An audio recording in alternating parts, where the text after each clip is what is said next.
Question number 3. Are women more likely to date up, hypergamy, while men are more likely to date down? So you answered the last one. I'll start with an answer. I think it's very clear that they are. And the idea that people would argue that they don't is just asinine, in my opinion. You can see examples of it all throughout society. For instance, Prince Harry, the Prince of England, married Meghan Markle. Meghan Markle is an actress. He's the Prince of England. Right? It's not a coincidence that an actress, and she's not no one, she's an actress, but she was like a B-list actress. She wasn't even like an A-list movie star. She was on Suits, and she was just a random character in Suits. Yet she's married the Prince of England. How likely would it be that the Princess of England is going to marry some random actress? When you look at erotic fiction being like novels like 50 Shades of Grey and whatnot that are written by women who are actively trying to turn on, tantalize and titillate other women. It always features a woman who's in a scenario where there's a man who just dwarfs her. As in 50 Shades of Grey, Christian Grey is a gazillionaire and Anna is a grad student. And that's a dynamic that you see across erotic fiction written by women, where they really want to get women going. Like some woman maroons on an island, and she's just like, she's helpless on the island, and then she meets a warlord, and this man commands a tribe. Or there's maybe a book where there's a woman who she like works for a PR agency, and she has a client that she has to work with, and he's this really successful musician. And this musician has some sort of power over her career, because if the musician doesn't like her, her career is just going to like tank. And so she's scared of this man, and he also has power over her. But there's an undeniable attraction that builds and builds and builds and builds. Here you go. Women want men to be taller than them. I've never met a woman who's like, no, I want a man to be shorter than me, or I don't care. Maybe some will tolerate it, but they want it. Women will prefer that men are wealthier than them. So, I mean, it's just kind of clear. Yeah. Well, I think it's our nature that we want to follow. If a woman is in her feminine energy, then she wants to feel that this man is better than her in so many ways. This man. Yeah. And she wants to feel that, oh, because that refers to her ability of being able to trust him and rely on him. If she's better than him in every way, then she will feel like, oh, what is he adding to my life? So here's how I have explained it to my clients. Oh yeah. Let's say you've got lung cancer and you speak to the doctor, and the doctor says to you, look, I might be able to cure the cancer. I'm not too sure. How are you going to feel? But then let's say you speak to another doctor and he goes, look, don't worry. Like, we got this. You have come to the right hands. I am the finest physician in all of America. We are going to destroy this cancer. Don't worry. Chill out, relax. I've got it. Yeah. Which one would you want? Clearly the second one. Yes, exactly. And that's kind of the energy that women want from men. Yes, exactly. You're in the hands of an expert. Yes, definitely. Got it covered. Exactly. Yes. And I think where the problem lays is that most men don't have the confidence in themselves to feel like, oh, I'm the expert here. Do you agree with that or no? Yeah. Do you agree with that? No, I do. Yeah. Yeah. Why though? Well, there's a couple of things. So number one, the world, well, at least Western society, Western society has been telling men that they're terrible for quite a while. Oh. Yeah. Like, there's all sorts of videos on YouTube where women are like, men suck. Men. It's actually very true. Like, if you open TikTok or Instagram now, you'll see all these reels and videos about, like, women, like, making fun of men, or, like, looking down at men and making men feel so bad. And and so there's that. And then it's also, treat me like an equal. Treat me like an equal. And so as a man, you get that, right? But that's what it's like. Treat me like. So I mean, what I'm hearing more from men is treat me like a princess or a queen. So they don't want even equal. They want princess treatment. Yes. But the basic point is, what I'm trying to say is, so as a man, so you said, oh, women want a man to be better than them in so many ways. Yeah. But in like the West, we are told, no. Absolutely. In fact, women are actually better than you, but you cannot do or say anything or act in any way that implies there might be some way that you're superior to her. There's so many videos online where they will say to women on the street, hey, what are some things that women are better at than men? And then they'll just start talking, and then they'll go, name some things that men are better at, and they seize up. They can't even bring it into their minds to say. They won't even want to say men are stronger. It's like, oh, well, men are stronger, but that's because when men are born, they're constantly doing physical things. And if women were doing that too, then, so there's that. So you're some man from the West, and every time you watch a movie, like every time you watch a movie or TV show, when a man and woman kiss, it's because a woman made the first move. It happens all the time, right? Anytime you're watching a movie or TV show and like, boys will play girls at football or basketball, the girls always win. Always. So it's sending these little messages into your head. What are the messages that you perceive from this? Women, any kind of dominant, confident, forceful, leading energy is rapey, or grapey, as we're meant to say nowadays. Being a man is inherently bad. And actually what you're supposed to do is atone for your inherent badness, like a convicted murderer who he's served his time, but he's now back in society. And while you've done your time in prison, we still need you to fucking prove that you're a good person now. So that's what you need to do as a man. Women will make the first move, and you should wait for them to make the first move. And again, if you try to do anything to make it happen, you're a bad person.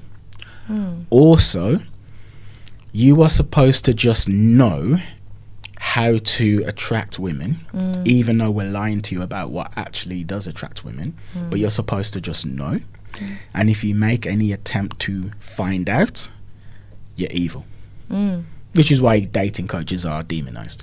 You know, because like if I'm a woman and I want to attract a man, like on a night out, so it's like I'm going out on a Saturday night and I want to attract a man, so you'd be like, okay, well, let me do my lipstick, and like push up bra, and like, does this outfit accentuate my butt? And women will do a lot of things, and the truth is, a lot of things that women will do to attract a man on that night out is artificially enhancing their appearance, right? You know, you're not as tall as you're looking with the heels. The heels are accentuating your calf muscles. You're not actually as tall, blah blah blah. The male equivalent of that might be to learn a story that's funny, or something like that. Okay. The male equivalent is to create some stories or things to say that are going to be witty and funny. Okay. But that's really bad. Because as a man, you're meant to just have to know it. Yeah, you just have to know it. It has to be in your nature. Yeah. And then the act of trying to get it into your nature, where you go through the process of, say, going to clubs and speaking to women and having them reject you constantly while you're trying on this new way of being until it actually becomes a part of you, that is seen as bad as well. So if you don't already have it, go fuck yourself, essentially.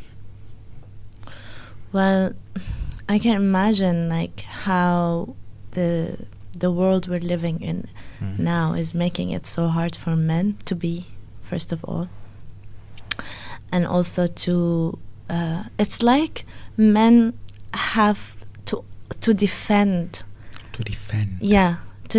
themselves from accusations that are already have been made upon them.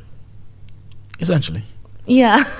Essentially. It's like you were born into this world as a boy, and then you are already like, you have to defend yourself. You are a boy, and that's a problem.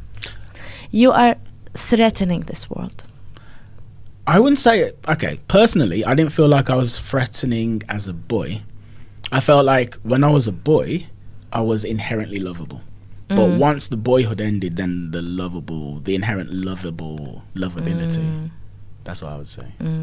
I mean, what about the men you see in your reality as a boy? Like I mean, for me, in my culture or in the environment I grew up in, I grew up hearing how men are bad. They are dangerous. I should protect myself from men. Women around me would constantly speak about how men are evil, they are liars, they are cheaters, they are unreliable. You should do all these things to make sure that the man is a good man, and you should make sure that you have your your grip around him and controlling him, or all Your this grip around him and controlling him. Yeah, Wow. kind of. Because without the grip and the control. Controlling in a subtle way, Yes. like use your femininity and your strategies, but hidden strategies, like look good for him, or like treat him like this, do this for him. Like it's all these things that a woman should do to keep a man in her life, and honestly, to keep him in line. to keep him in her life. Okay. Yeah, and like to keep him, focused on her and giving her, and there was like it felt like there is a confusion because men were like sitting on this pedestal, especially in the Middle East, like it's marrying is the ultimate, like success for a woman, like having a man by your side and like finally you are married. That's the success. If you're not married by like a certain age, you failed, you're not worthy. And then so men are like sitting on this pedestal, but at the same time they are monsters and evil, and you should protect yourself from them, and you should like navigate your way around them, and you should cover yourself, and you should do all these things. You shouldn't laugh. You should. It's like it creates a confusion as well in us as women, as little girls, because then we want to connect with men, but they are dangerous. But we want their love and approval, and we want them to choose us, but then we should protect ourselves from them. So it's can you see the confusion we grow up with as little girls and little boys in this reality, because the opposite sex is, it's like we are here on earth as men and women, and it seems like we're constantly fighting. We're constantly trying to prove who's better. Before, men were better, now women are better. And like, when does this end? And it feels like it's just men and women. It's just two kind of creatures on this earth are living, the main creatures. But then like they're fighting all the time, and they have different realities, and they have different like judgments and all these techniques and all these strategies to play to around each other. We want you, but we don't want you. I want to be with you, but I'm afraid of you. And like, what is this about? Like, when do you think this will end? As a result of conversations like this, because while you were speaking, what I just heard was no one's having an honest conversation, basically. So it's like, this is the man and this is the thing that you need to do to keep. But that's clearly women speaking privately to other women. That's not stuff that women are mentioning to men. In fact, I would imagine, stop me if I'm wrong, but everything you just said about in your culture, so in order to keep a man, this is what you do. I'm sure that's like forbidden knowledge that passed down from mother to daughter, and like, don't tell your father this, but this is what we do. And that kind of thing, right? So like, women have this knowledge, but they don't speak to men about it because we can't speak to men about it, because yes, we need the men, and the men are part of our lives, but on the other hand, they're an other. They are not us, and they do not understand us, but the way that I understand you. And then men are doing the same thing as well. So I think, to answer your question, that changes as a result of men and women like me and you having honest dialogue. And what it takes for men and women to have this honest conversation? Bravery, basically. Because you have to actually say, this is what's going on. Like, okay, like for instance, man meets a woman in a club.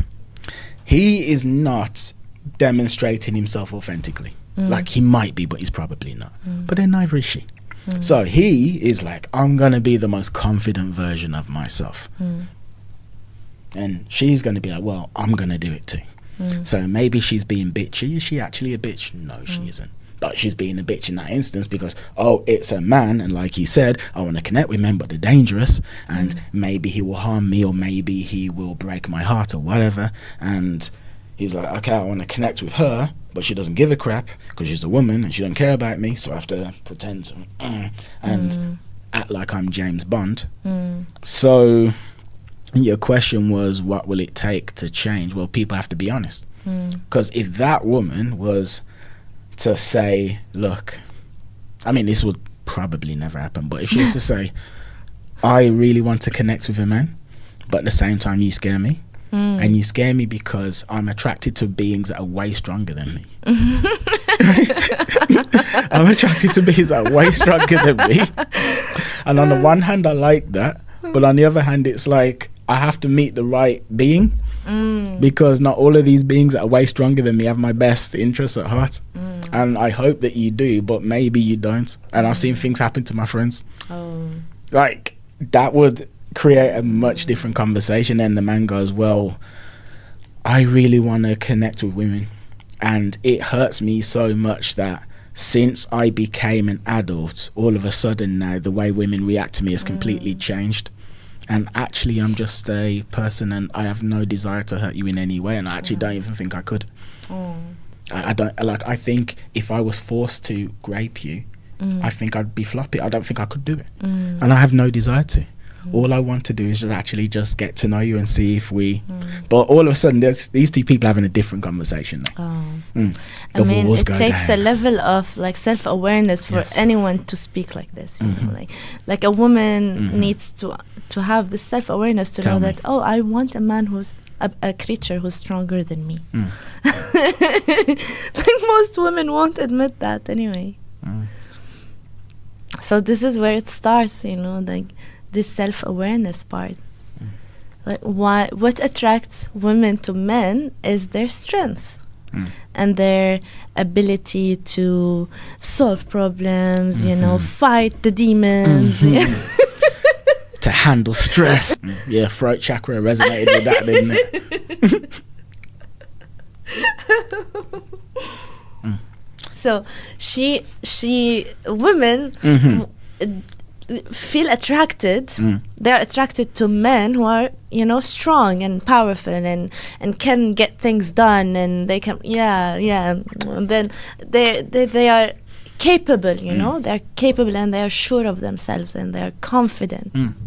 And at the same time they have the emotional intelligence and all these, like, you know, soft loving part, and a little bit of vulnerability. Vulnerability. You don't need to be too strong. Yes, not too strong. You want to feel like he needs you in some way. Exactly, like the perfect combination. A little bit of weakness that only you see.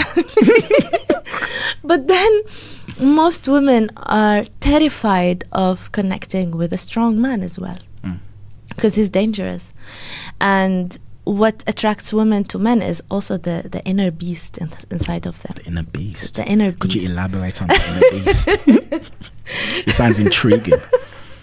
So it's like, if men are too soft or too nice, then women would feel safe with them, as in, like, he's like her cute girlfriend, you know, like I can talk to him, we can have like conversations for hours, but then she wouldn't feel attracted to him because she doesn't feel like if there is an attack happening, he's gonna be like there protecting her, you know. Who can protect you? Well, you see, that's the issue. Beast inside of the man. You see, this is the issue, though. But then he has to be a tamed beast. But you see, this is the issue. Yeah. Because so men currently, definitely in the West, you're raised from birth to believe that beast is terrible. That beast is not what women want at all. That you shouldn't have that in any way, shape or form. That every element of your interactions with women, well, not even just your interactions with women, but you can't have anything inside you that's remotely dangerous or powerful, and that makes you a bad person. So then I guess the question is, how on earth do men actually integrate that? Yeah. How? Yeah, I was asking you like you're gonna know. Asking me. Yeah, I'm asking you. Speaking my truth. Oh. So it's like, I have quite the beast inside me. I have quite the beast inside me. And a huge part of my story was learning to actually compress it and to hide it from the world, because unlike most men who are just like, oh, I can't show the beast because I'm a man, with me it's like, I can't show the beast because I'm black as well. So it's not just being a man, it's being like a black man too. So compress. So I would have things like, I'd be in situations where maybe I felt disrespected, and there's what the beast wanted to do, and then there's what I believe social decorum says I should do. And I would always go with social decorum, and then I had to actually find the courage to start going with the beast. But now the truth is this, right? The beast, it's not like, oh, just listen to the beast, because the beast probably wanted to break the guy's nose. And maybe that would be a overstep based on what had actually happened. So it's like not even just letting the beast out, you have to like let it out to a degree as well, which is something that I was never taught to do. Like if I was taught to do that from a very young age, then that would be good. But I went from holding it in to be like, okay, well now what do I do? But like when I was a kid and I would lose my temper, I would just lean 100% into my beast. 100%. Which terrified people around me. No, it did. Yeah. No, it really did. We were having tantrums and like... Yeah, well, I'd get into fights with boys and I would really beat the hell out of them. Okay. Like I'm not holding back. I'm actually trying to destroy you. That's what I'm not trying to like hit you once and now, oh, I've won. I'm going to keep hitting you. Like I want you to be hurt. I want you to realize you should never have done this. Yeah. And like that's too much, right? I mean, as an adult, it's going to be hard to lean 100% onto your piece. By basically speaking your truth. As in, some woman, like you're on a date with some woman, and let's say she's rude to the waitress and you don't like it. Well, now you've got and this isn't just for like women, for like men. I guess it would apply for women too. But you're on a date with a woman, she's rude to the waitress, you don't like it. Now you've got a choice. Your choice is you can either keep quiet, or you can say, I don't like the fact that you did that, and if you continue to do things like this, well, me and you are done. And that's like the start. It's like actually starting to be true to yourself, because this beast is basically you, and for most men it's part of the shadow. You know, in Jungian, you know, everybody has a shadow, and the shadow is parts of themselves that they've repressed, that they can't accept. Well, you got to start accepting it. Which would be like, again, speaking your truth, and then the more you do it, the more you actually like start to step into that. That's what I would say. You know what I think? I think that men who didn't integrate their beast, their shadows, you know, the dark side of themselves, then the light or what they're showing to the world is actually kind of fake. It's not kind of fake, it's fake. It's fake. Because then when does your beast show up, you know? In the worst times and in the worst ways. Because that beast is there. We all have a beast inside of us, even as women, you know. And if you're not aware of this beast, when does it show up? Why it's there? The power of this beast, what's this beast is capable of? Then all your love and cuteness and nice and it's just you're hiding this beast and you're showing this image to the world, but this image is fake and it's unreliable, because then you're just trying to please everyone, and then this beast is hiding and waiting for the moment where he would like explode.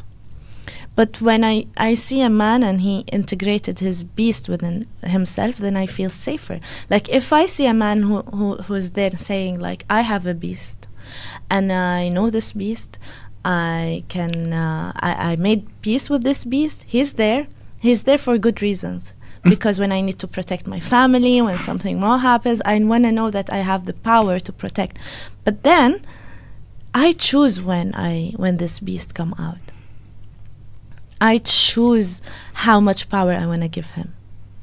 Then I feel safer with this man than a man who's just like, oh, I'm too loving and too kind and too soft, and no, I would never hurt anyone. And even though he might feel like it would feel like, oh, he's soft and kind and I can have conversations with him and all of that, but then like there is something fake about him.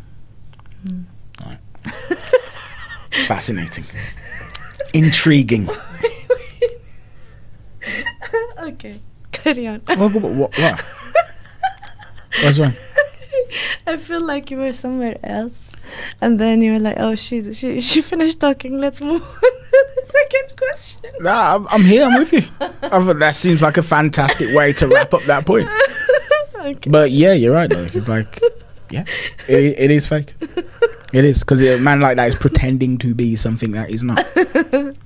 For instance, actually, like to say this before the next question. So, a lot of the time, so you just said men who aren't in touch with their beast are unattractive, right? More like a gay best friend. Yeah. So what happens to men who are on dates, like men like that that you're speaking about who are on dates, is they often have the women not be interested. Like, I just didn't feel a spark. And they don't know what to do. Like, they're not sure. And I basically say to them, something I said a couple of times is, you ever watch porn? Actually, no, let me go back. So the reason why these women are just not interested is because the man has no sexual energy. So she's not feeling anything, right? So if you're a man on a date, there needs to be some sort of vibe that says that you guys will get physical in some way. But if the man doesn't have that at all, woman's just not interested in any way. And I say to him, well, you ever watch porn? He's like, yeah. Well, it's like, you see that energy that you're feeling when you're looking at it, you got to give a bit of that. It's got to be a little bit of that. If there's none of that, then you're just the neutered gay best friend. And but you see, that beast that you're tapping into when you're on your own, she needs to feel some of that. And to speak about men in the West, there's so many men in the West who have been so told for so long that aspect of themselves is really unappealing, that they compress it. So there's a stat, it's quite a famous stat now, that 30% of men under 30 are either virgins or haven't had sex in the past year. Literally. Largely because of this, because they compress that side of themselves, and the women are just like, yeah, this isn't really a man. I don't really want this guy.